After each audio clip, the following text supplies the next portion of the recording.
Yokoso, yokoso, yokoso. Arigato gozaimasu, one and all, for being here tonight, this afternoon, whatever it is, wherever you are. I am most grateful that you choose to spend your time with me and listen and watch and take part in the Stadia Monday night chat. Hello, everyone in chat. Hey, whether you're watching it live or on catch up, as we say in the TV biz, thank you. Thank you for spending some of your time with me. Much appreciated. I am, of course, Clive Illenden. I am your host for tonight on the Stadia Monday Night Chat, ladies and gentlemen. The Stadia Monday Night Chat, episode 70. Episode 70. Wow, 70. Isn't that some kind of milestone? I suppose it's not quite the Diamond Show. That would be 75, wouldn't it? The Diamond Show edition. That would definitely be 75. But man, 70 eps. 70 eps. I've been coming here, 70 episodes. I've been coming here, informing, educating, and entertaining you. And I'll keep doing this. I ain't going nowhere. And I'll tell you, ladies and gentlemen, I'll tell you for why. Because boy, oh boy, is it needed. The nonsense that still goes on around Stadia. And the so-called Stadia reporting and all of that. Yeah, nonsense. A lot of it's nonsense, right? Things need to be put in context. And that's all I do. I share the news and put things in context. But without context, things are meaningless. I don't start with a headline in mind and then try and find the narrative that fits that headline. I just show you the breadcrumbs. The patterns that show you the direction of Stadia. I report on the statements made by Google and by the actions that then back up those statements. Week in, week out. And yet, sometimes I look out across the Twitter sea of nonsense and my heart sighs, my eyes roll back into my head and I think, why is no one listening? Is no one paying attention? Don't get me wrong, you guys, ladies and gentlemen, you are listening, yeah? You guys get it, and I am thankful for that. It's great to see the audience is growing for this on this show over time. Our figures have slowly been growing over time. But ladies and gentlemen, out there, is it because what I'm saying is not what people want to hear? Does not fit the I'm too school for everything and everything is shit kind of world? Yeah, the negative narrative. Is it because I'm not saying that? Anyway. Mini rant over. Help me, people. Help me get people to hear what I am saying by liking. Hit the like, because I like it. YouTube likes it. And it helps people like you and those numpties out there find content like this. Subscribe if you are new, of course. Share all of that. Come on. I try to provide the evidence, the context and meaning behind the Stadia news based on my experience in the gaming industry, in the media industry, and just from having been around the block a few times, because I'm a bit of an old git when it comes to it. Anyway, ladies and gentlemen, join in the chat, say hello, and let me know what games you've been playing, of course. Put it in the chat. Any issues or questions or stories you want me to address around Stadia, put that in the chat and we'll have a look. Let's have a quick look. Who is here? Who's first in class with their shiny apples, ladies and gentlemen? Let's see. Right. Ashes, hello, sir. Jem, a week late with a joke, but I must admit I'd left the I'd left the old episode number on the title. I've changed it now, you cheeky boy. Roger, Crow Resine, of course. Tech Lovin' Mama. Tech Lovin' Mama. Lovely to see you. Kenry, I was about to say Kenny. Kenry, hello, sir. Sednar, MM2K. Missed your show. I was just finishing off this, sir. I apologise. Maxell, or Markel, sorry. I was thinking Maxwell Silver Hammer. See, Beatles song. That's how old I am. Mackel Sweeney. Millen Cohen. Is that right? Cloud Gaming Dad, sir. Good to see you there. The cloud, the gaming, and the family. Love it. Anthony, and now your mama knows. Lovely to see you. In lead, hi folks, Mr. Data himself there. Yo, Clive on demand, exactly. On demand, downloadable, catch up later, all of that. Monkey Boy, J Key, Randy B, good to see you, sir. Lovely to see you. Vet Cloud Gaming, sir, good to see you. What's this? A good friend called me yesterday and asked what I'm going to do now. Stadia went belly up. Oh dear. Oh dear. Yeah. There's a sort of an analogy there, aren't you, when you're standing in front of a castle and the person comes up and says, have you heard the castle's fallen down? And you're just sort of standing there and look behind you. What this one? The one that's standing right here. Yeah, it fell down. What, this one here? What? The one here. Oh, I must have got it wrong. Yeah, you did. Anyway, yes, indeed. Beautiful people in the chat. Beautiful people in the chat. Oh, I just jumped there. Josh, here we go. Toxic shit yet again, Clive. No. Avoiding the toxic, if I can, the toxicity. I tried to avoid it. Just making an observation, sir. Making an observation. Oh, well, yeah. That would have helped. The Fortnite bit, even if you're not a Fortnite fan, sir, it would have helped, wouldn't it? If it was, right from the get-go. People lack reading comprehension and also lack their research. Well, you kind of read and hear what you want to hear and read, and you block out the stuff that you don't, if it doesn't fit what you want to hear. That's life, unfortunately. Grime, sir. Yes, good one. I had a little look at Grime. What a weird, beautiful, disturbing opening sequence. There's something sensuous about it, and yet weird and disgusting. A weird combinations of emotions went through my head watching the opening sequence of Grime, whatever. Tokyo Olympics. Yes, sir. I'll come to that. I've been playing that. PUBG on Stadia, yeah. Now Grime, exactly. Wow, PUBG on Stadia. These are all the things you've been playing. Multi-platform, multitasking, multi-platform there, Kenry. Try it. It's beautiful looking game. Beautiful looking. Beautiful Yoshida. Thank you for the cherries there. Liam, how are you, sir? Wow, it's hard to keep it up with everyone. Oh, lucky boy. Going to be trying out the sXDefiant beta. I was tempted, but I don't really want to put it on my PC. That makes sense. I have a kind of aversion to putting games on my PC. I'll leave that to my son, who loves it.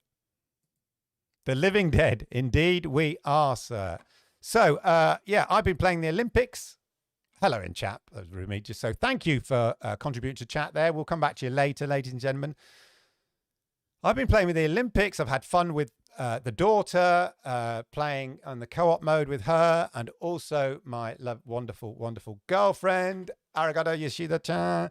Great co-op game, easy to dip into, easy controls, anyone can pick it up to. It's mostly sort of a button bashing. We love a bit of button bashing games, and not always the best person wins, and so it's a great leveler, a great co-op, great fun. Got my Sonic costume to do the 100 meters in.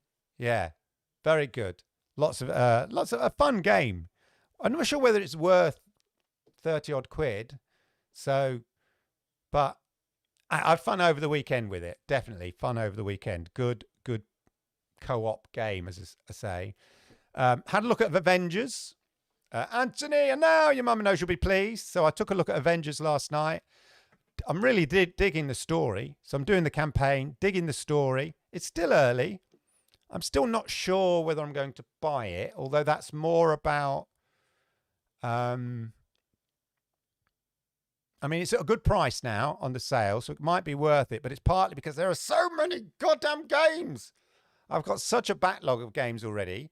We've just had the pro games drop. We've had Grime today. We've had Control. I'm tempted with that. Do I go Control or Avengers? So much choice. And I don't want to buy something and then end up not giving it the attention that it deserves. So I should really find time to flip through all the pro games. There's so many pro games from previous months that I haven't even touched. So as I say, today, of course, saw Grime drop as a pro game. And it says here, which I've defo be taking a look at. Well, that's out of date. I took a look at it. And as I said, there's something weirdly erotic, sensuous, weird, disgusting, disturbing, all in one in that opening sequence. If you've seen it, is it me? Let me know what you think. It's weird, but beautiful looking. Beautiful looking. Very basic in its sort of platforming kind of manner, you know, built on Unity. But it's the imagination that goes into games like this, you know. Right, you know, okay, the platform is the genre, but bringing the creativity to it is the real skill. And of course, Lord Kenzal's been playing Red Dead Redemption 2. I think he's nearing the end. Things are looking bleak. I knew it. I knew it. Things ain't looking good in the story. Anyway, I saw a tweet recently from some rando, I don't know who they were, who'd been playing Red Dead Redemption 2 again on some other platform, whatever, you know. And they said, let's just all agree it's a near perfect game. And you know what? I think I agree with that person on so many levels. I might do a video one day, like a thesis on why Red Dead Redemption 2 as a game is so good on so many, because so many levels come together to make it good. But that is for another day, ladies and gentlemen. Another day, ladies and gentlemen. Right. So quiet week on the blog post front from Stadia last week. Although on the Twitter side, ladies and gentlemen, in fact, on the whole of social media side, on the Twitter side, let's make that big. Oh, take that down. I don't want to get copyright striked. On the Twitter side of things, they've been upping their game. On social media in general, they've been upping their games in terms of communication. I've seen lots more posts, I think, on Instagram. This is anecdotal, but I get a sense. I've seen more things on Instagram. I think I saw a YouTube short from Stadia. Sure I did. And then simple posts on Twitter like this. And of course, last week, they announced the Stadia Pro games on Twitter. So they're obviously looking at, you know, different ways of getting their message out there and stuff like that. So that's quite, you know, quite interesting from that point of view. So let's just close that down. Anyway, there was a blog post, of course. There was a blog post, which we will quickly go through, as is tradition with shows like this, of course. So last week, the announcement of the Olympic Games and Avengers free play weekend for Pro, August the 7th. That's coming to an end now. I think it's ended now. Yeah, 5 p.m. Yeah, 9 a.m. Pacific time. So that's ended. So let me know whether you had a chance to try those out like I did. I must admit, I had fun with both of them. I'm tempted to get Avengers. I don't know. Let me know what you think, whether I should. And of course, Control, ladies and gentlemen. Control, the Ultimate Edition. Oh, won't let me jump to that for some reason. Control Ultimate Edition arrives on Stadia as well. Again, I'm tempted. I'm not totally sure which one really, but you know, it's a lot of purchases to make up front. But there we go, a quiet blog post from Stadia. Really, there wasn't another one in the week or anything like that, but plenty to be going with you know, Control, the pro games, and all of that. Anyway, as I say, I'm debating. Let me know your thoughts on whether you think, if given the choice, should I go Avengers or Control? I mean, hey, hit me up with the super chats and I might get both, ladies and gentlemen. Lol. Anyway, other news: Stadia controller is being, and the Chromecast with Google TV is being bundled together, which is quite cool. Here we are. Let me go to the store, ladies and gentlemen. Let's go to the store. And here we are. Beautiful selection there. Play and watch with Google TV, the Stadia Premiere, Stadia controller, the adapter. If we click on this bit here, there we are. Play and watch Google TV package, £89. Pretty good, ladies and gentlemen, I'd say. Pretty good. £89, don't you think? I think so. Good little, let's go, we want to go there. Good little bundle. And of course you could choose the color of your Chromecast with Google TV. I have the Sky one. Yeah, I have the Sky one already. And then of course, clearly white, black, or the wasabi version. And interesting enough, recommended add-ons, which is really cool because otherwise you'd have to go looking for it. I bought this a while ago, the Ethernet connector adapter, but it's good to see that it's all in the same column there, so you don't have to go looking for it as a recommended add-on.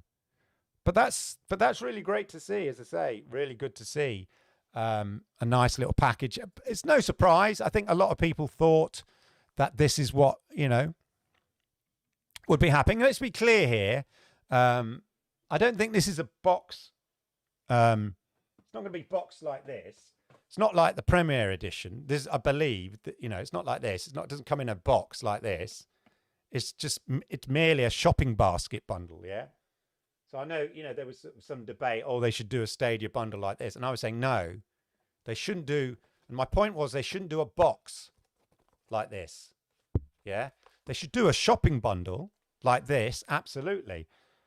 Definitely do a shopping bundle like this, and you could choose your controller and choose the color of your Chromecast with Google TV. But you've got those options, and it just means that they're not sort of stuck with boxes. It gives them the options to put things together, change it, and just, as I say, so it's a basket deal rather than a sort of a physical box bundle with a fancy design and stuff like that. So all very good. And of course, yeah, the Premiere Edition already still there, just for reference. Thank you for that little. If you're interested, I've got them out the back. I've got a whole truckload of them out the back. Look at them. I've got two now, two left. Maybe I should start giving them away. I've got two left. I've put one in my son's bedroom so we can play FIFA on it. But yeah, 60 quid. 70 quid. 70 quid here. So as an extra thing, if you're not that, too concerned about having Chromecast with Google TV, if you think your smart TV's super smart already. But quite frankly, just for all the other things that the Chromecast with Google TV does is well worth it. If you haven't already got it, well worth it, unless you're thinking of investing in, I don't know, even if you are investing in a new smart TV. The great thing about the Chromecast with Google TV is the fact that it aggregates content. That's the thing. That's what Google's about. Sorting out the world's information. That's what they've always been about. Sort out the world's content so you can easily find it. And it aggregates content across film, TV, and games. So that's what makes it so such a cool thing. So if you haven't got it, I highly recommend it.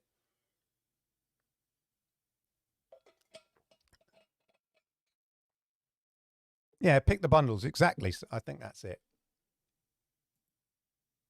Yeah, pick the bundles you like. Exactly. But also just give some flexibility. Yeah, just give some flexibility in terms of what they want to do with the packaging and stuff and other things like that as well. And they're not restricted to having a pile of boxes, in a warehouse somewhere. that's only those two things together. But anyway, makes a lot of sense. It's good to see. So, ladies and gentlemen, I touched on the beginning in my mini rant, and I apologize if it feels a bit toxic, but it's just spitting the truth, people, about the direction of Stadia. Okay. And that's what we're going to talk about a little bit today, and how it was laid out right at the beginning, ladies and gentlemen. Yeah. Where Stadia was going.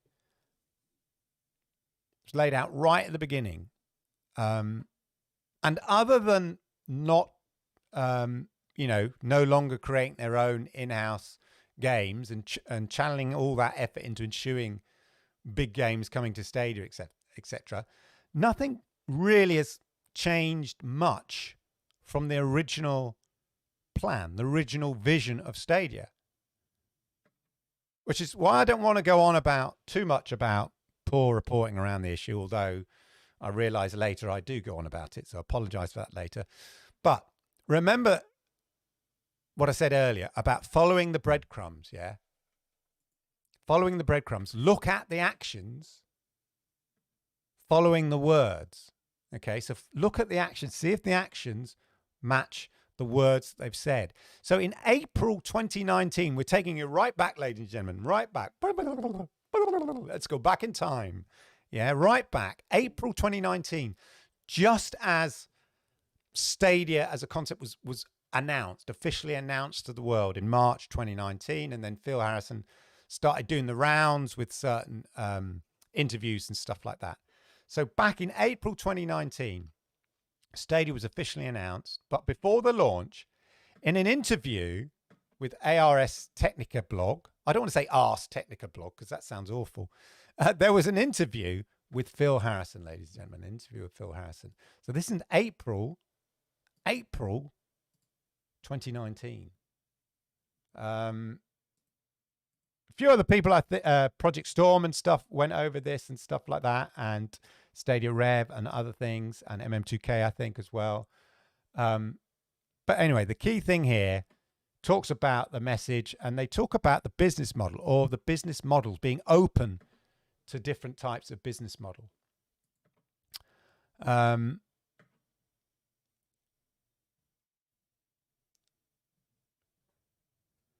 So where it is,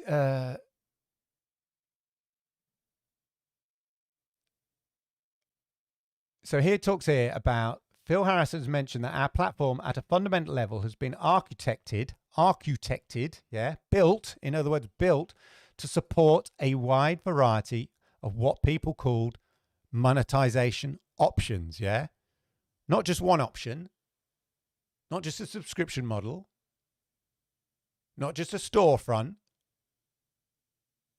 not either or, maybe both, maybe other things. But they built it in such a way that it can be monetized in different manner, yeah, in different ways. And he says, obviously, they'll go and talk about Stadia's specific business plan later in the summer, which of course they did, and the sort of the titles. But Harrison remains confident that oh, you're not seeing any of this, sorry. So we'll go back to the beginning here, sorry. So he talks about here a wide variety of monetization options there, and then later on, Harrison remains confident streaming game distribution will revolutionize the business of gaming, especially as broadband infrastructure continues to improve worldwide. He noted that the EU has put access to the internet on the level of a human right. Yeah, come on, US, catch up with your stupid caps and all that stuff. I don't think they've said access to high-end gaming PC is considered a human right, he quipped. Anyway, and then here, at the same time, Harrison warns the switch to stream gaming is not going to happen overnight. It's not going to be a switch that we flip. Yeah, November the 19th, 219. Right, that's it. Not everything's here. It hasn't taken over the world. It hasn't killed off the console straight away on midnight on November the 19th. That's it. It's a failure. No. It's not going to happen overnight. It's not going to be a switch that we flip and suddenly we're all in this utopia of cloud-based gaming. It's going to take a while to get to to the scale we think we can get. This was not last week. This was not a month ago. It's not even a year ago. Yeah. This was 2 years ago. When they're laying out multiple business strategy, building out the architecture, i.e. the tools and the infrastructure necessary to be ready for when cloud gaming is the mainstream. Not on November the 19th, 2019, when it wasn't going to be mainstream, but a few years in the future. They're building the foundation blocks, the tools that people will need, the infrastructure, and Stadia is the flagship of all of that right now in terms of tech. So with the closure in, obviously the closure of Stadia and Games Entertainment in February 2020, Mr. Harrison was at it again. And in his blog post, they mentioned Stadia is still going strong. So this was 6 months ago. 6 months ago, people. Yes, Stadia is still going strong, but 6 months ago. That's all I'm saying. Again, in his blog post about it, sorry to bring it up, ladies and gentlemen. Yeah, sorry to bring it up, but we have to. We see an important opportunity to work with partners seeking a gaming solution all built on Stadia's advanced technical infrastructure and platforms. We believe this is the best path to building Stadia into long-term sustainable business that helps grow the industry. And then here it goes on, creating the best-in-class games from the ground up takes many years. We know that bit. With increased focus on using our technology platform for industry partners. What does that mean? Blah, blah, blah. You can continue playing all your games on Stadia Pro. We'll continue to bring new titles from third parties to the platform. We're committed to the future of cloud gaming, and we'll continue to do our part to drive this industry forward, which includes, of course, ladies and gentlemen, Stadia. Yeah. So that was 6 months ago. Woo! Thank you, sir. Thank you, sir. MM2K with the money. Thank you, sir. Anyway, so that was 6 months ago, ladies and gentlemen. And just to reiterate even, yeah, we see an important opportunity to work with partners seeking a gaming solution all built on Stadia's advanced technical infrastructure. Yeah, it was mentioned there, but it was also mentioned that Stadia wasn't going anywhere. That's the two things. Yeah, so we had the variety of business models available. They're building something that was open to monetization in different methods. They had then announced the Stadia business model. They then reiterated that they're building this infrastructure that other people potentially could use as well, but that Stadia is not going anywhere. Yeah, that was mentioned as well. So the theme, a year later, basically, the theme is carrying on. And then in the job post that I talked about, ladies and gentlemen, Sonny talked about, a few other people talked about 4 weeks ago. Yeah. It also emphasized this element. Now let's think about that.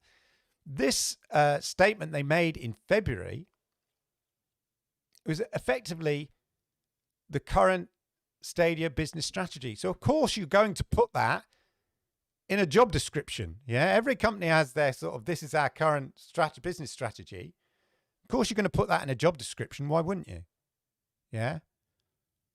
But ultimately, their game remains creating the best possible platform for gamers and technology for our partners, bringing those experiences to life for people everywhere. And Stadia is not going anywhere. He absolutely lays out the company's strategy for Stadia, reaffirming what has been said before, doubling down on certain aspects. Okay. So what do you expect, ladies and gentlemen? What do you expect to see in a job description for a company? Well, that same message, that message that Sonny and I and others reported on 4 weeks ago, ladies and gentlemen, 4 weeks ago, not last week, 4 weeks ago. There's nothing new. Let's hit this one.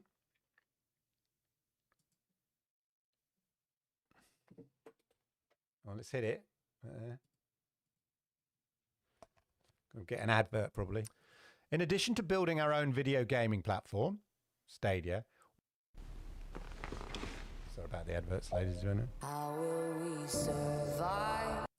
We see an important opportunity to make our infrastructure and tools available to partners who want to build their own interactive streaming game platforms. Okay, very interesting. Now, what do they mean by partners? And people previously, when they said talking about partners, just assume they mean other gaming companies. But that may not necessarily be the case. They could also be talking about television companies making TVs, for instance, like LG, who are bringing out a web OS because their smart television operating system, etc., etc., etc. Right? 4 weeks ago, that was 4 weeks ago on this very show. Yeah.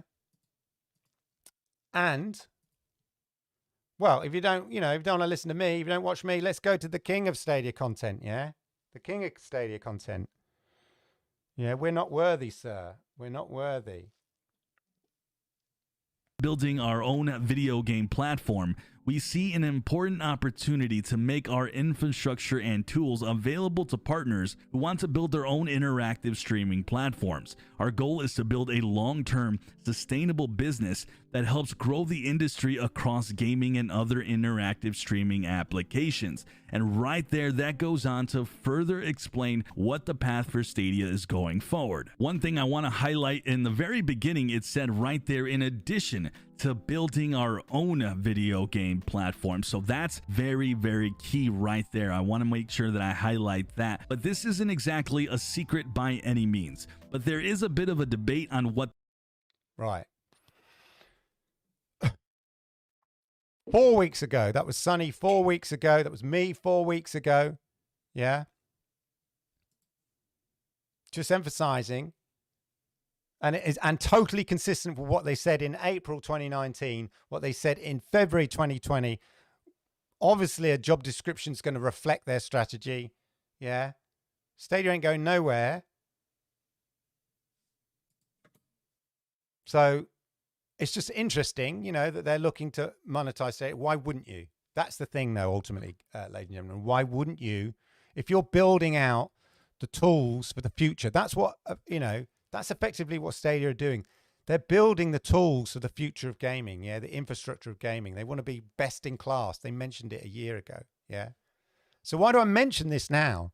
Yeah, why do I mention this now? Apart from an opportunity to express my disappointment at the attitude taken by many in couching this in some sort of tired, negative manner, and then that negative approach being amplified by other people. Right?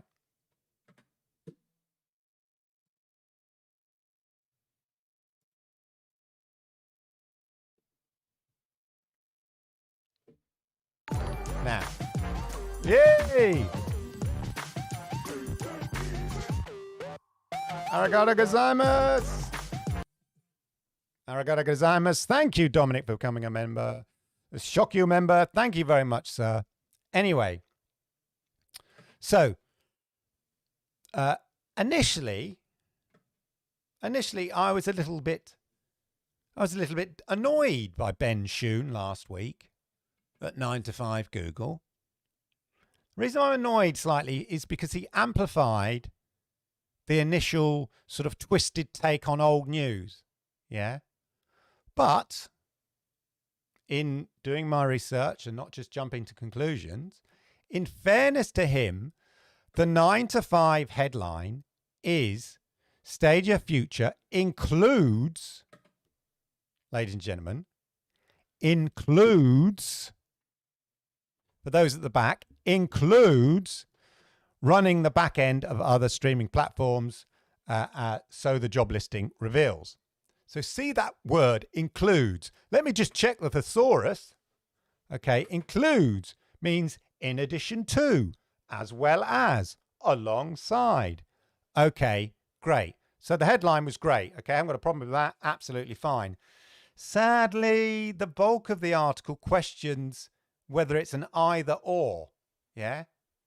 It doesn't really consider, despite the headline saying includes, the article doesn't consider whether it's both. It's almost all like an either or approach, which is a bit like, but your headline's saying it includes. So why don't you follow through with the article? But there you go. Originally, I was annoyed with Ben. Then I wasn't annoyed because I read the headline, and then I reread the article and thought, no, I am annoyed with him. The headline's fine. Just the article doesn't back up the headline about being included. Yeah, that's it, the whole thing. But also what really kind of annoyed me here, that this either or approach was amplified and quoted by other tech articles. Because 9 to 5 quoted it, yeah, and took that in the base of their, the base of the article, took that slightly negative approach. Oh, does this mean, you know, I don't even want to go and read it, but I'm going to hear. Yeah, it's unclear whether Google's goal is to white label Stadia. I don't think it's unclear. All along they've said included, yeah?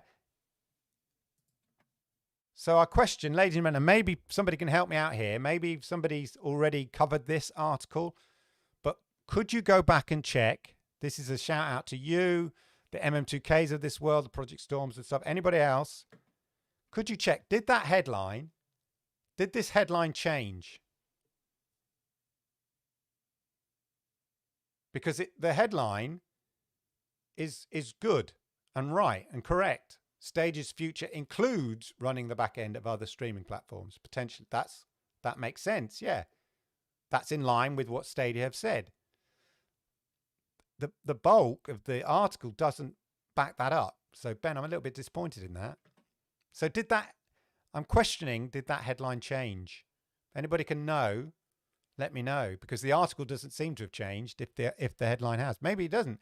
Maybe the headline doesn't quite correspond. Anyway, it's not the point of my thesis, believe it or not. It's not the point of my thesis here.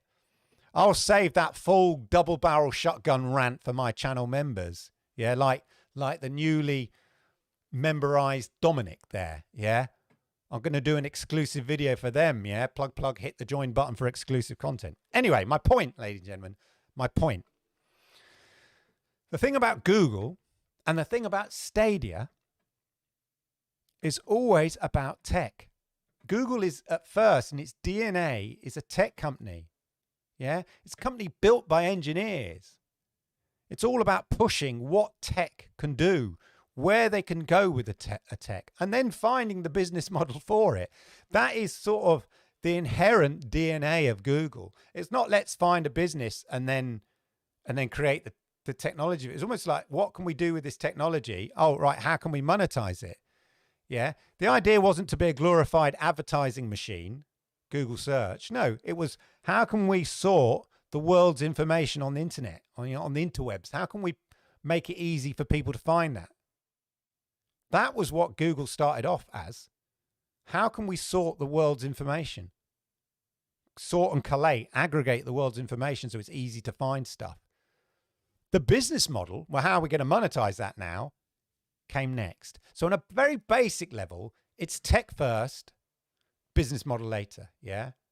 How can the tech suit and support their business model? So they built a technology out that has, as Phil Harrison said, over a year ago, before Stadia officially launched, multiple business model options.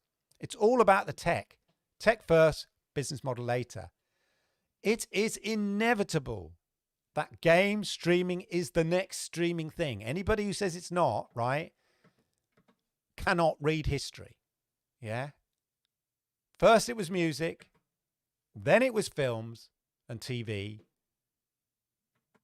So now it's going to be gaming, right? That is inevitable. I think that is like absolutely it screwed on, right? That is absolutely screwed on. It makes perfect sense. Well, you can stream music, but you'll never be able to stream films. I mean, they're too large. I mean, you'll never be able to, you know, it takes hours to download a film, let alone stream it. That's never going to work. You know, 7, 8 years later, look at us. Yeah. We're all watching Netflix, Amazon Prime, everything. Yeah. So why not be that company that gets the tech right? And on that, yes, Stadia are the benchmark setters, the gold standard of what game streaming is right now in terms of the tech. You can argue about the business model, you can argue about the games, but I think overall, the general consensus, there are different people with different slight experiences, but the majority of people who have tried and tested it, or even within the industry, the general consensus is, and that's pretty hard to argue against, the general consensus is that Stadia have nailed the tech. Yeah. Stadia have proved you can stream AAA games over the internet from the cloud, and it is like a console-like experience. They have proved it. Yeah. I think we can all agree on that.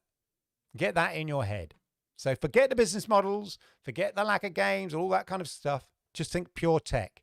Stadia is on the cutting edge, and they are the pioneers in terms of building a cloud gaming platform. No one else is building a specific cloud gaming platform. There are companies that are hosting games on glorified PC servers.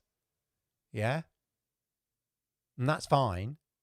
But no one else is really building out a cloud gaming platform. The tools necessary for cloud gaming, the tools necessary for building games in the cloud, the engineering for cloud gaming, the tech for cloud gaming, the infrastructure specifically for cloud gaming. So when other companies and IP owners want to start exploiting their gaming IP, which tech are they going to look to? When TV companies want to offer smart apps for gaming on their TVs and set-top boxes, what tech might they look to? Stadia. Google is all in on the cloud, right? Alphabet, the mothership company, yeah, have made cloud enterprise, Google Cloud, a priority, right? They've made it a priority for Google as a company. As mentioned in their last few recent investor reporting calls, Google Cloud for Enterprise, for, basically Google Cloud for Business, is the big push for Alphabet at the moment. This is why, in terms of the cloud business, right now, Google, as I read recently, has the fastest growing cloud business in the cloud business sector. They're catching up on Microsoft Azure in second place. Obviously, it's Amazon, Microsoft Azure, but then it's Google Stadia. A year ago, well, about 2 years ago when I started doing, looking into this and doing this, or 18 months ago, Google's cloud business was about 5th or 6th in the world. Now it's it's the 3rd. But they had the fastest growth. I was reading a cloud business article, and Google's had the fastest growth in terms of the cloud business. What better way to demonstrate the power of and the speed of your cloud infrastructure, especially for the gaming industry, than Stadia? We've already seen Google, not Stadia, Google Cloud join forces with 2K Games to create and support multiplayer games in the cloud. Yeah.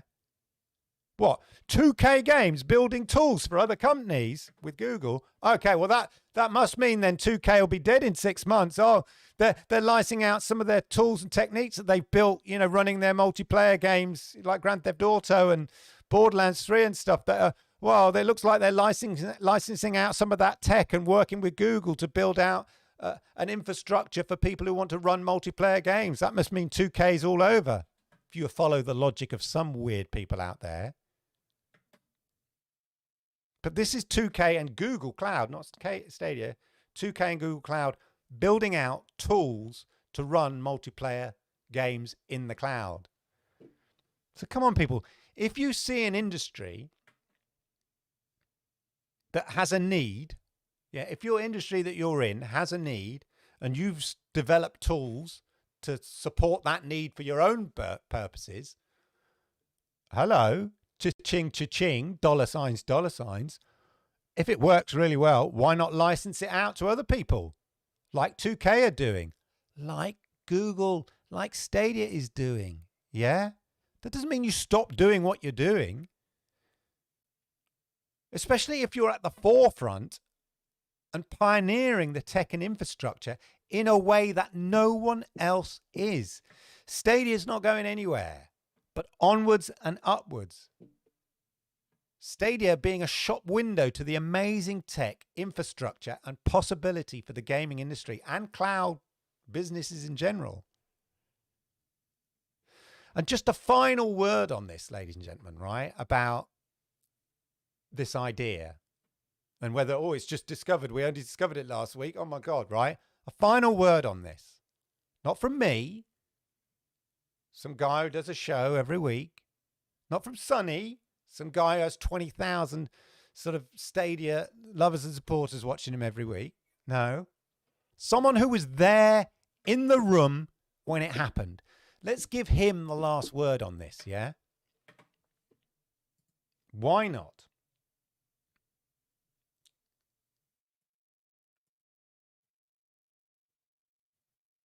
He's not even at... So, there was this... this guy here, Emil. Let me go full page for you. Former editor of VentureBeat, GeekWire, ZNet, CNET, TechSport, ARS Technica, interestingly enough.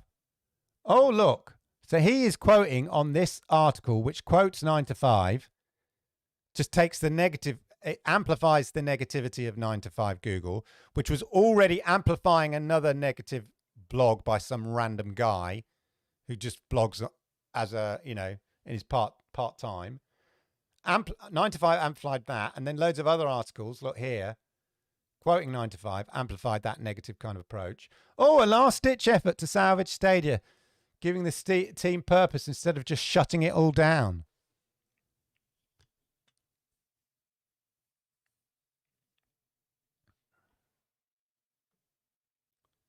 You missed my amusing comedy reaction then. Never mind, here, I'm recreating it for you. Anyway, so let's give the final word to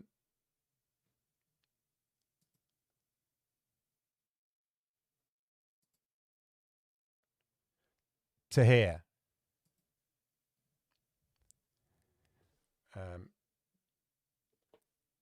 Justin Uberti, who now works for Clubhouse, but is ex-Google Stadia. So this guy, Justin, is a ex-Stadia guy. Yeah, so he was in the room when it happened, ladies and gentlemen. He was in the room when it happened, right? He was in the room when it happened. He knows. Not some random guy, not some people on the outside. A guy who was there. A guy who worked for Stadia before going on to join Clubhouse. Yeah. He said, Phil Harrison mentioned this 6 months ago. Okay. And then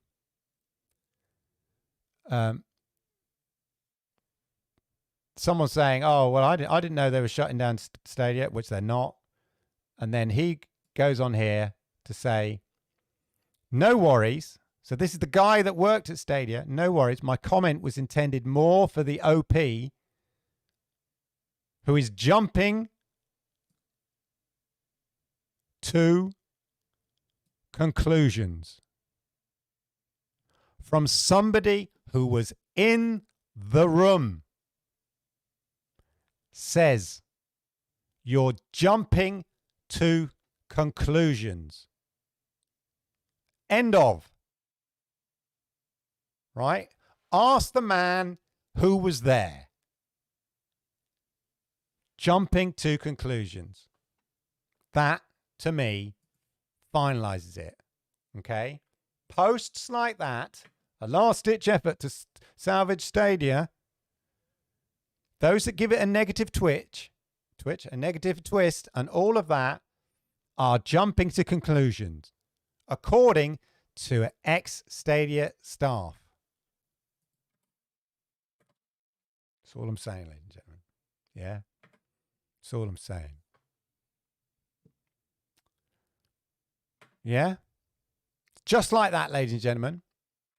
Are you a conclusion jumper out there? Are you a conclusion jumper? Just like that. All the stories that came from one single source, yeah, that caveated it and couched it in one particularly negative way, and that negative couching of the story was then amplified by a sort of serious blog post, tech article, 9 to 5, which legitimized it to a certain degree. Yeah. And then that got quoted by other tech blogs. All those tech blogs that reported in that negative way all lead back to one single negative take on a job post that was already explored 4 weeks ago and merely underlined the business strategy as including looking at those things, looking at exploiting the tech and the technology and the infrastructure, not instead of, yeah, all lead to one source. And so just like that, thanks to Justin Uberti there, who just dismissed it like that, jumping to conclusions, like that one single flaky source upon which the story and negative story was built, like a house built on sand, collapses. Just like that. Which leads me nicely to the continual iteration and improvement of the very tech I'm talking about, ladies and gentlemen. Yeah, the continual improvement and tweaking and iteration of that tech. Oh, Clive, we're talking about Gen 2. We're talking about Gen 2. No. Shut the fridge. I've told you before on this show. That phrase is banned here. Yeah. It's banned on this show because it's narrow-minded thinking. Yeah. That you think there's going to be a flick of a switch. Yeah. It's going to be iterations and change. No, what I'm talking about is jank. Yeah. I want you to check out my jank. Check out my jank, baby. We're going to check out the jank. What am I talking about? Has he gone mad? Has he dehydrated so much he needs some water and his brain's gone melting? It's all about the jank in my trunk. Yeah. We're checking out my jank in the trunk. What am I talking about? What's he babbling on about now? Well, let me tell you. So there was a blog post. Okay, now this isn't a kind of headline getting, sensational, kind of easy to consume news piece. That's the problem because it's technical. Yeah. It has detail. It requires reading and understanding. So these sort of things aren't really picked up by arguably a lot of the mainstream press and stuff like that. Nerd Nest did a piece on it. In fact, I think they entitled their video something about the jank. Yeah. What am I talking about? I'm talking about this, ladies and gentlemen. So this is just a blog post by the Stadia developers. So every so often they do, what do? They do, they just write articles about the tech. Yeah, things they're doing in tech and stuff like that. It's quite interesting, but it's not sexy or super exciting and all that kind of stuff. I'll come back to that, Master of Chaos. People can have different opinions, but when those opinions lack validity, they're meaningless. Okay? You could say the sky is purple with dots, right? It's not. Okay? Simple. It's not all hold hands and be lovely. Not if the opinions have no validity. End of that. Okay? Right. Cutting jank and load times in cloud. So this is a real technical article. Took my brain a little while to kind of process.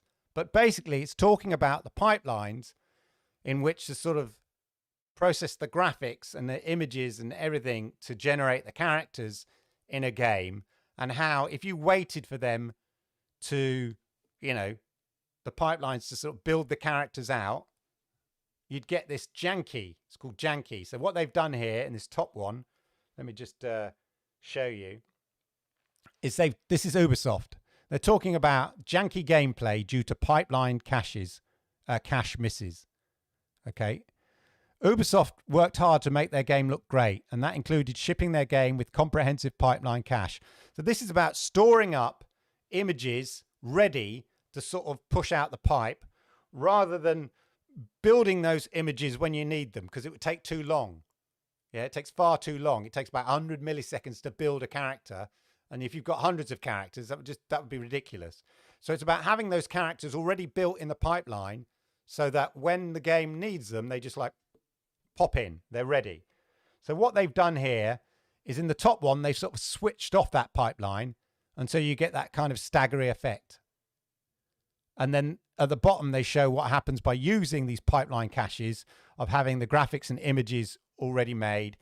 You get that much more sort of similar, you get that sort of smooth gameplay. So it goes into this, it goes into about Vulkan pipelines and how basically it's all about storing up the images and information and the things so that they're ready to go, and having a compilation. So compiled pipelines in a pipeline cache are only valid on hardware and graphics drivers that are compatible. So with consoles, they know the hardware is ready. So when developers develop the game, they build in the character models and the things they need into the pipeline, and they know that the console hardware can handle that and ready, because it doesn't vary. So that's the key things. For PC games, pipelines are typically compiled during the game installation process. So when you install the game, it's also installing some of the sort of ready-made graphics of the characters and stuff like that ready to go. In which case they are written to the PC's local storage to avoid future cache misses and issues for the user. So then it goes on to about how they deal with it in cloud gaming, quite technical. But the interesting thing here is, I mean, you should definitely read the article. I'll share it in chat. You should definitely read the article. I'm not going to explain it all here, but it's definitely worth getting into. But the key thing here is this bit here. It learns the type of characters and graphics that are needed in any one particular situation over time. This is what cloud gaming can do. So basically, the next time any player runs into the same scenario, they won't experience the same graphical stutter on long load times. This effectively leverages the compute power of users playing games on Stadia to provide savings to users who follow. As time goes on, we'll be able to eliminate graphical stutters from pipeline compilation altogether, thanks to users playing our games in the cloud. So what they're talking about basically is the more you play, the more people play Stadia, yeah, the better the games get, in very simple terms. Yeah. Through the compute process, through the learning, yeah, which is pretty kind of incredible when you think about it. The more we play, the more users that play Stadia, the better the games become over time. And a number of people have said they've seen, you know, is it me or is such and such game improved and whatever? Well, no, it's not you. Yeah, it looks like there is improvement because the game is learning and storing more and more and caching in the pipeline more and more scenarios. And cloud game can do this because it can store it in different places and then bring it all together, call on the necessary cached pipelines as and when it's needed. So yeah, if you know, I always questioned whether games had improved or whether it's just, you know, psychosomatic or people have just sort of assumed it. But actually, there is evidence to suggest that games are improving. Let me know whether you've sort of, you know, you've sort of seen or you've sensed that games have improved over time. It's not just updating the game. the developer updating the game or improving it, it's potentially Stadia or the pipelines that Stadia provide improving because of the technology that Stadia has, by learning different scenarios and having them ready to go at any one particular time, thus improving loading times and stutter times and jank and stuff like that. So it's kind of interesting. The more people play, the better it gets. That's in simple terms, in layman terms, the way I understand it. I'm not a super techie guy. It took me a few reads to kind of get it. But in very simple terms, the more you play, the more we all play, the better it gets. Pretty impressive. Pretty cool, I'd say. Now, look, just so I cannot be accused of always sort of looking on the bright side of life when it comes to Stadia, I'm now going to focus on a slightly less bright piece of news. I'm sorry to do it, ladies and gentlemen, but I am coming a little worried about the lack of Take-Two support. Some people have mentioned this before, and I'm sort of always, well, we'll give them the benefit of the doubt. So as you know, Take-Two initially supported Stadia with the likes of, Red Dead Redemption and Borderlands 3, and they continue to support that with cross-play with Stadia benefiting from that and stuff. And there were rumors, I think was it because of certification of Borderlands 2 possibly coming to Stadia? But other returning titles have been conspicuous by their absence, like PGA Golf 22, no announcement for that. NBA 2K22, no announcement for Stadia for that. Mafia to a certain degree. So initially there was clearly a deal done at the beginning with Stadia and Take-Two. And I think for Take-Two, I think it was very much an experiment for them. I did a whole program around an interview with Strauss Zelnick following an investor call. No, it was during, an investor's call last year. I did a whole video around it. But he said really as much, is that it was very much an experiment. They wanted to test the water, put their foot in the water, see what it was like. They didn't expect it to be this amazing overnight thing, but then neither did Phil Harrison. I was quoted, but they were being pragmatic about it, practical about it. But they wanted, where it suited their business, they said they will explore those things. So as we come to the second year of Stadia, it's interesting to see where it will go and what their ongoing conversations with Stadia are. But clearly right now, it's not a priority for Take-Two. That's not to say the titles aren't coming. It's just that we haven't had any announcements. And if we look at the latest investor call, so there was an investor call for Take-Two, and they announced the roster of titles coming out over the next few months. So I just want to share this here, because other people will share this, and they'll use this in isolation, no doubt, to make their point. So I'm sharing it here and giving you my perspective, maker of chaos, my opinion, if you like. So anyway, product releases. I don't know if you can see this. This is since April the 1st, 2021. So obviously Borderlands Director's Cut, part of Season 2. There's Stadia, blah, blah, blah. We know all that. Lineup of future titles announced to date. That's the important thing to bear in mind here. Announced to date. Hades, NBA 2K22. No Stadia mentioned there. Grand Theft Auto expanded and enhanced for next gen. No Stadia mentioned there. Tiny Tina's Wonderland, a spin-off of Borderlands. No Stadia mentioned there. Fiscal 2022. So that's quite way out. WWE 2K22, 2BA, not announced there. Okay, so clearly a distinct, there's no way of sugarcoating it. There is a distinct lack of Stadia mentions in their sort of games lineup of future titles announced to date, ladies and gentlemen. Yeah. And I'd say, it is slightly worrying Take-Two's perspective.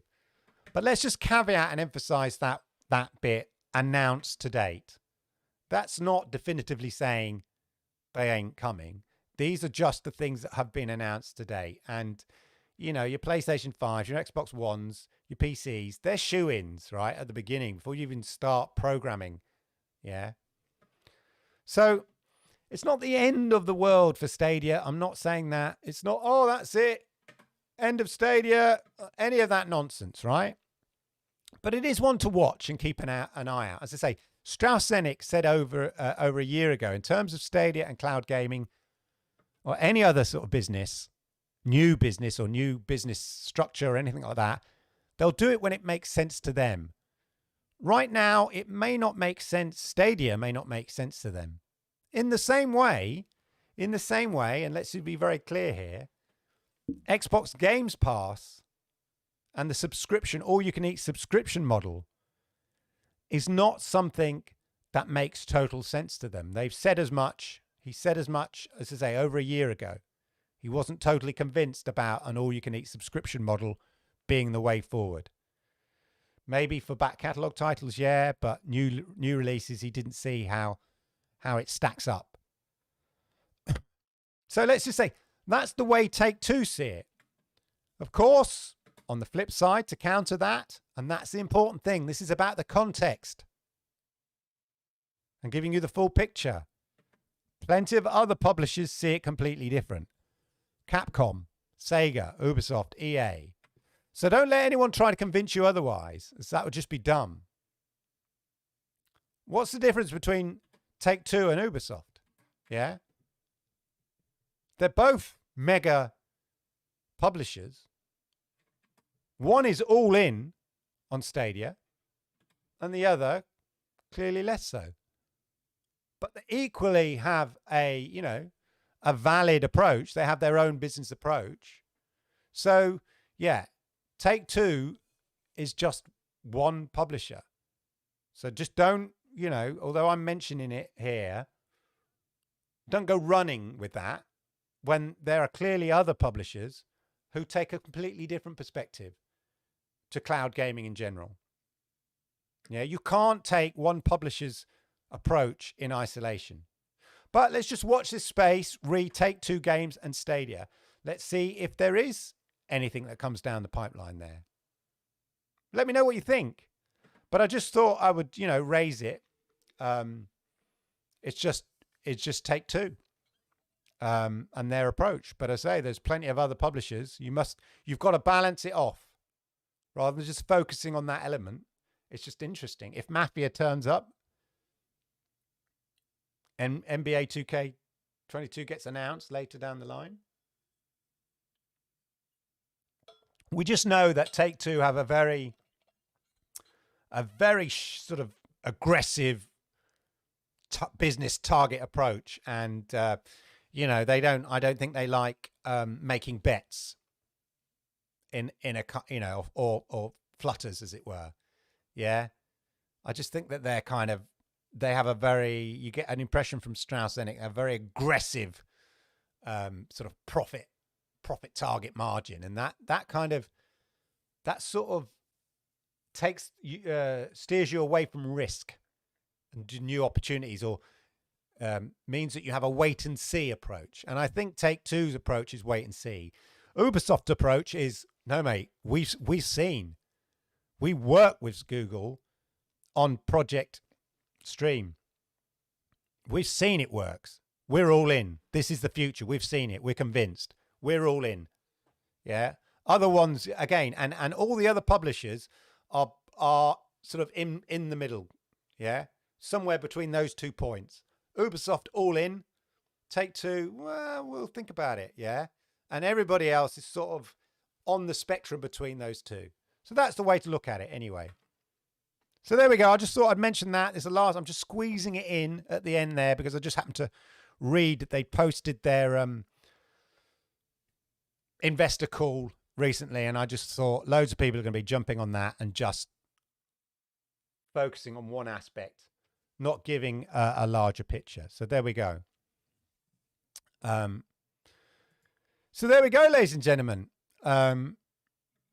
Let's go to the chat. Before I do that, I am for those that aren't aware, I'm a grand finalist on Ryzak's The Game Show this Thursday, 10 p.m. UK time. Myself and Dr. Spaceman Games, me and Dr. Spaceman Games in the grand final of Ryzak's The Game Show, 10 p.m. UK time on Thursday, I do believe. Yeah. So I've done 3 rounds, and now I'm in the final, the grand final. Anyway, and also don't forget, let's go to where there's Stadia one over here. Don't forget the Summer Community Championship, ladies and gentlemen. Oh, server area. Oh no, Stadia Hunter, what are you doing? Server area. Trust me. Oh no, that's it. The Summer Community Championship is dead. Oh my God. No, it's not dead. Have you had a go at Floor Dancers was the game of choice this week. 30 minutes. Get the best score you can in 30 minutes on Floor Kids. That's the thing. Let me know whether you've had a go. That's it's plenty of time to, as I say, to jump in, and as we move towards week 4 as well. The Floor Kids Challenge. Score as many points as you can in a 30-minute slot, 30-minute go. And then just record it or stream it using the wonderful tech and technology that no doubt will be used and licensed out to other companies as well. Streaming straight to YouTube. Why wouldn't you if EA set up a channel? They build that, Stadia say, Google say we can build in the functionality so that people can stream the game straight to YouTube. YouTube would love that. Anyway, Floor Kids Challenge. Check it out. Right then, ladies and gentlemen, let's have a look at chat. Let's go to Cloudy. We don't want to miss him out. Hello, Cloudy, sir. Chat. I have Fuji with Stadia, something I did not have before. Well, the simple question, Happy Cloud Gamer, is what's the thing that's changed in your setup, in what you do? Must be something, usually there's something that's changed. If it worked before, I hate to break it to you, sweetheart. I hate to bring it. It's you. It's not me. Yeah. Yeah. It's you. It's something at your end, clearly.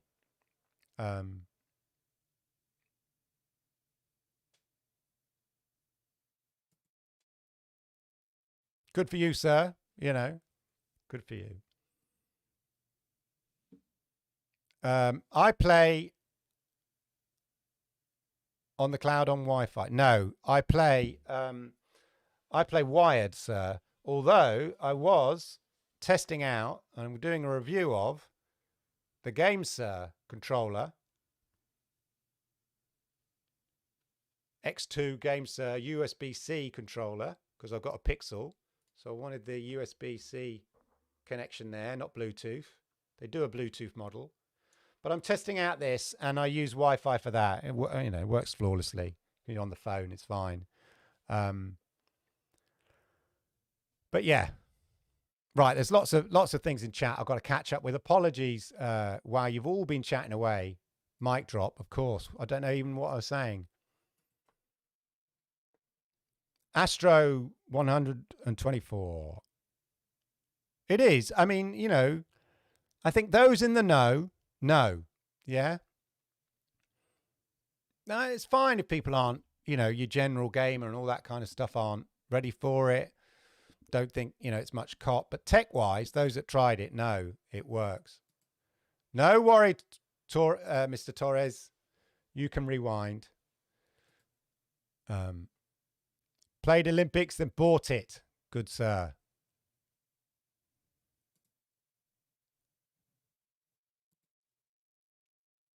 I think the big concern is GFN is competing against Stadia and besting in some cases, not streaming ability. not steaming stability, and it's doing at 1080p.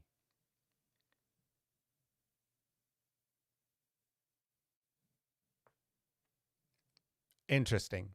I think what the thing is consistency. When GFN for me, it's been a while, but when it worked really brilliantly. Yeah, no denying it. But it lacked consistency. And that's the thing. And xCloud for me personally looks good, but yeah, a noticeable latency there. Noticeable. I played them back to back recently, Destiny 2, and yeah, it was obvious. But different people, different experiences. But the point is, are the majority of experiences pointing in one particular direction compared to the other? Are more people who try Stadia having a better experience than the same amount of people who say try xCloud? So yes, there are people who literally sitting on top of an xCloud server blade going, it's amazing for me. It's the most amazing experience in the world. Equally, I'm here going, it's not. But then I'm not sitting next to Microsoft Azure or whatever, It's a different people, but it's a question of consistency across. If you did a survey of 100 people who have Stadia, 100 people who have GFN, 100 people have xCloud, I would imagine Stadia is the one that would have the most consistent results. You might, not the business model, maybe not the amount of games, not the, the tech. I'm always talking about the tech. But there we go. Well, you see, InLed, that blog, that Google developer blog I talked about, it's because it's technical, InLed, yeah? It's not a jumpy, outy, shouty, headliney thing, yeah? It doesn't make a good clickbaity, quick summarize in a line. Although I did summarize it, to be honest. It literally, when I think about it now I've read it out, the more you play, the better it gets. That's it. So yeah, why isn't that Stadia Tech? The more people play, the better it gets. There's your headline. Get that out. Get that out. Print it. Get that out to the printers now. Absolutely.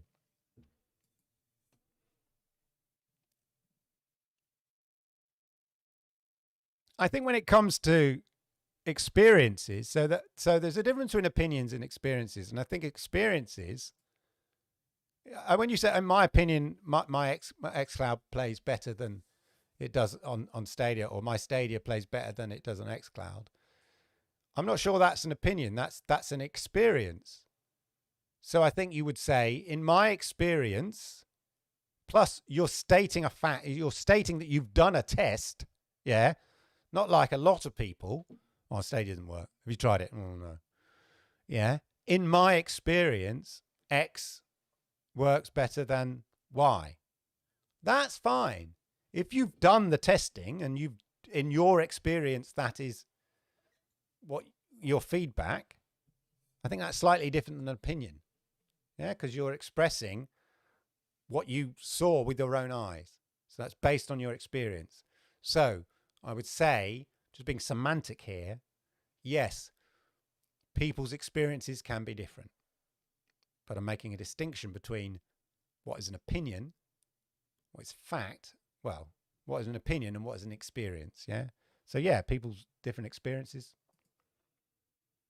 Everybody wrote about a job posting. Oh man, exactly. Crazy. But the point is, it's like the disappointing thing about that job description thing and the whole thing that happened last week. And I've gone and done the thing I didn't want to do, which is actually amplify it, because I talked about it.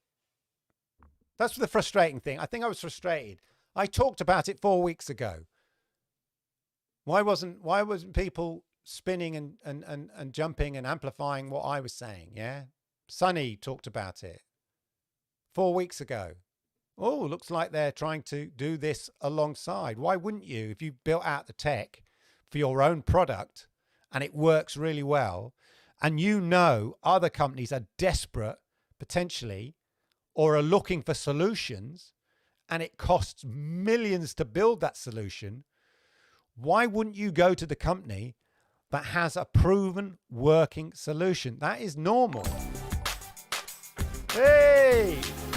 Signo, always there, generous with the money, sir. I need to adjust my... Oh, there we go. I missed it there. You attacked, but you were tucked behind my chair there. I need to move my alert again. But anyway, yeah. Why wouldn't you, if you're inventing new technology, that's the whole point. In a way, in a sort of, it's not exactly the same, but in a similar manner, it's like building out the operating platform for a new piece of technology, like a mobile phone or a computer, yeah? Why wouldn't you, if you can build an operating system or the tech and the tools, why wouldn't you make sure that's bundled with every computer that gets sold? Good idea, Mr. Gates. Ching! If you see smartphone is the next platform revolution, why wouldn't you build an operating system that everybody can use? Yeah, that works really well. And by the time that people have to jump on and produce phones, it's too late for them to build their own operating system. Thank you, Android. Ka-ching! If you're going to build out an operating system when you know the future of platforms is smart TV, why wouldn't you build yours out now? And then if you're looking and prove that yours is the best, so other companies go, well, we don't have the money or the development funding to build our... We're a TV making company, not a smart app making company. Who's got the best in class? Oh, thank you. Android TV, Google TV, ka-ching. When cloud gaming is the de facto way of playing games, if you haven't built out your tools and infrastructure, you're going to have to license them. Who better to license them from? The best in class. It's just basic business, ladies and gentlemen. I just don't quite get that people don't understand it. Caseball says EA, Activision, Tencent will eventually have their own cloud platforms, and surely they want... So I just said that. Exactly, Caseball. Thank you, sir. Exactly. Some have the money. You know, Tencent, I imagine, will buy up. The alternative is to buy up startup techs who have that technology. Oh, a bit like xCloud. I find it extraordinary that Microsoft bought in the technology to stream games from Rainway. Yeah? I'm right in that, aren't I? Microsoft didn't bother building it out.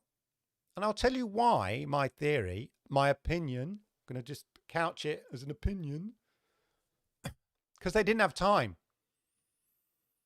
They didn't have time to build it out. And why build it out if there's one already out there? Now, you're not going to buy from your competitor if you're veering to be in the early days of that race. It's just like railway lines, you know, the gauges. Who's going to have the railway gauge? Who's going to have the steam engine of choice? Just like electricity. Yeah, is it going to be Tesla or what's his name? Oh, God, brain's gone dead. Thomas Edison. Yeah? Westmouse House, whatever the electricity company was, or Edison. Yeah, in those early days, it's building out the one that everybody's going to use. And I have a feeling that, you know, Microsoft looked around and thought we can invest billions in developing this structure or the tools or the streaming technology, or wait a minute, we're going to be late to the party. This is our strategy going forward. We need that streaming technology now. Or look at Rainway. They've got this compression technology already. Let's just buy them or get it off, license it off them. And that's exactly what they're doing. Mike Rolfe says, personally, I think Stadia is a cloud console. Effectively, it is a console. Yeah. I mean, in a way, I think I've always looked at it a bit like that. I think it's more than that. But right now, it's offering a console experience. And the only other comparator is other console experiences, you know. So that's what cloud gaming is sort of doing in a way. GeForce Now is offering you a PC experience in the cloud. Yeah. And obviously xCloud is offering you it's a literal console experience in the cloud, but they're console. The unique thing about Stadia is it's building the tools and necessary to run an entire game publishing business and service and platform in the cloud. Stephen Fanboy. Thank you, sir. Much appreciated. Stadia equals Android.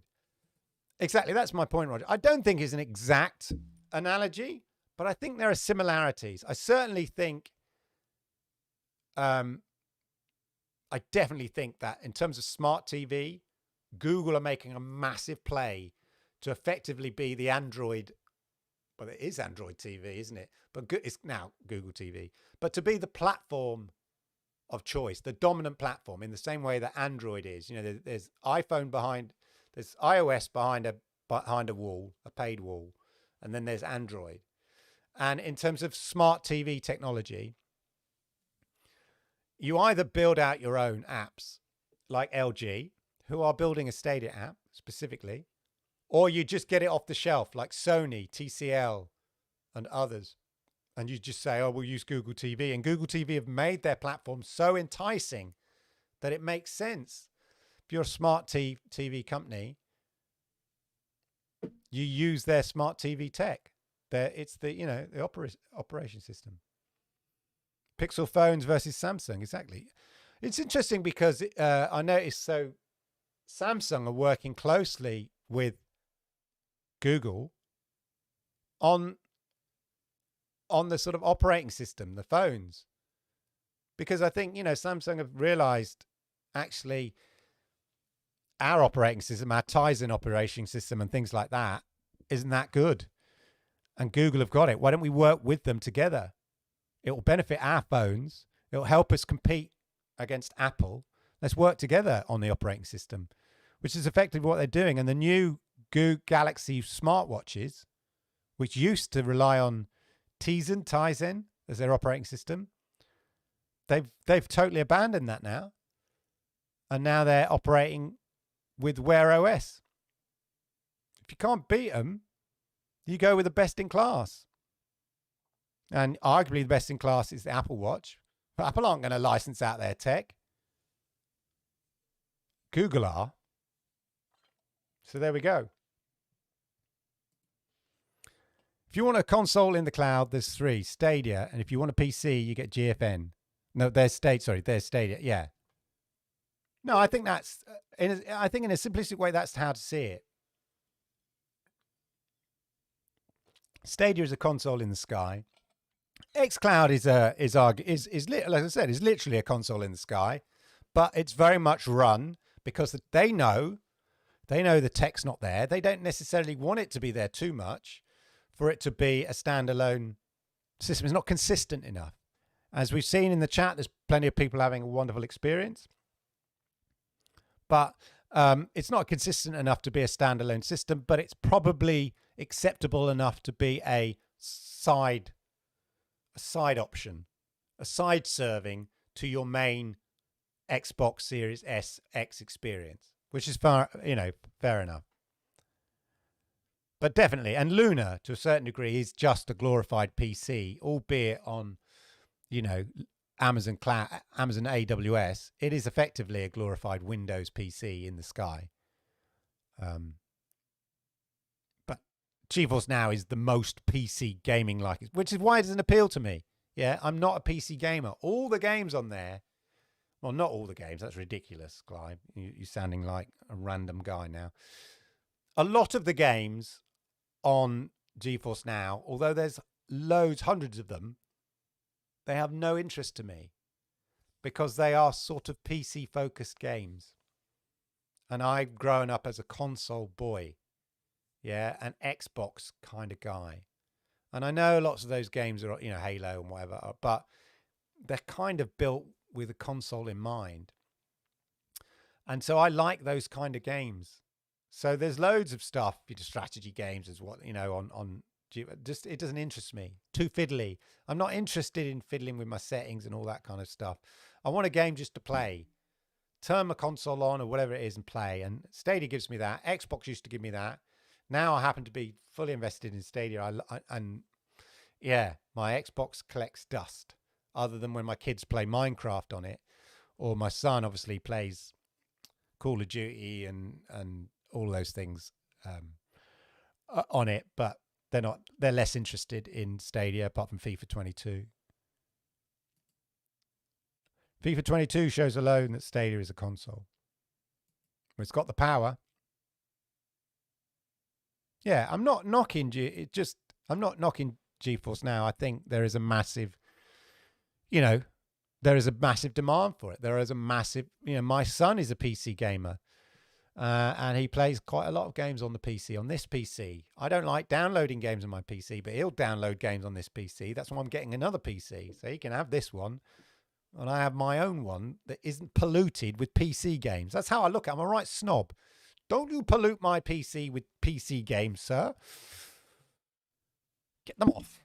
They take up too much space. Don't like them. But there is a massive market for PC gamers, and I get that. And GeForce Now offer you that in the cloud, and I think it's a great option for those that are into PC gaming.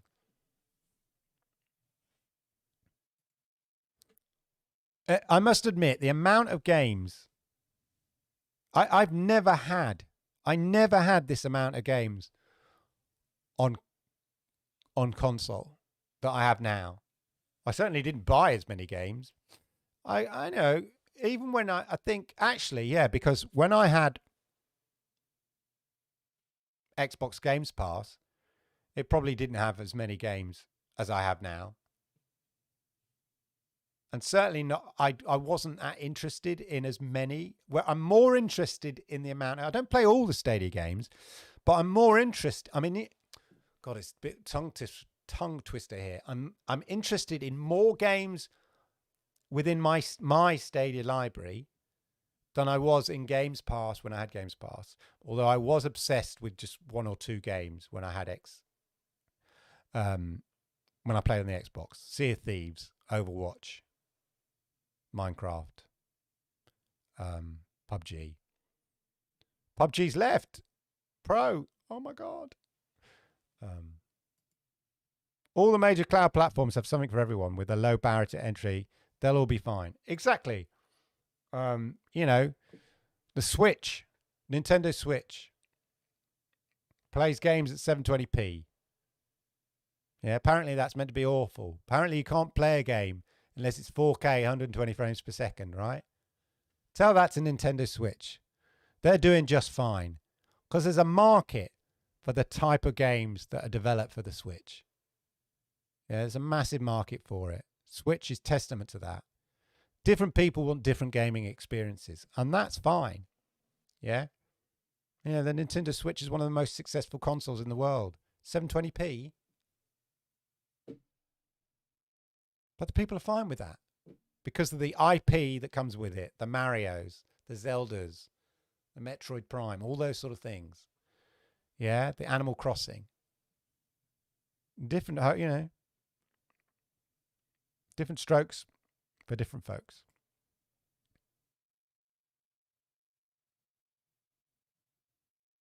No passwords. It was like Stadia. What was that? I missed a bit there.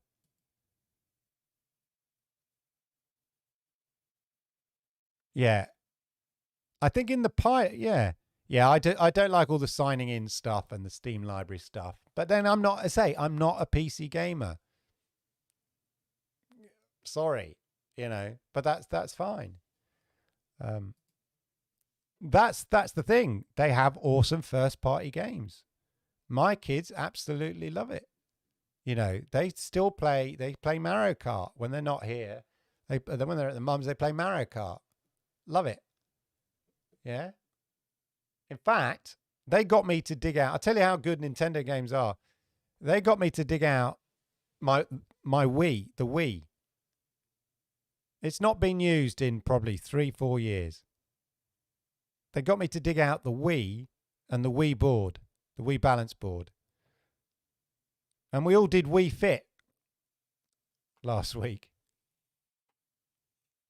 Just like to say, ladies and gentlemen, I have a Wii Fit age of 37. Fact. Right? That's scientific. The Wii Fit, that game was supervised and produced by Shigeru Miyamoto. Right? So that's fact, right? My official age is 37, according to Shigeru Miyamoto and Wii Fit. Take that to the bank. But yeah, it's a great, well, Wii Fit's great anyway, but it's great fun. It's great fun. If you have fun, it's good fun. You know, what's wrong with that? That's the thing, is like, it's amazing having such a large library of games and being able to flick through it. Yeah, you know, it takes so long, but there's something fun about that. I never had, I guess a distinction is with Games Pass, you'd have to go and have a look to see what was on Games Pass. Yeah, it wasn't just sort of sitting there, all the titles and on your Xbox. When you're Xbox, it had all the titles you've currently downloaded, and then you could say an option to go to Games Pass to see what there was available. The difference with Stadia is all my games are there, just there in front of me, and that, I think that's the main difference that I've become used to. Just having everything there, like everything in front of you. Oh, what should I play today? Bit of Floor Kids. Yeah, I've been playing World 1 Seeker, whatever it is. World Seeker, World 1, I've forgotten now the name of the game, but you know what I mean. But having everything there, and there's so many, over 100 odd games. It's amazing. Yeah. Oh, yeah. Next quit. 37, exactly. See? COVID, I've been keeping fit over COVID, and that's the difference. Made me feel young again.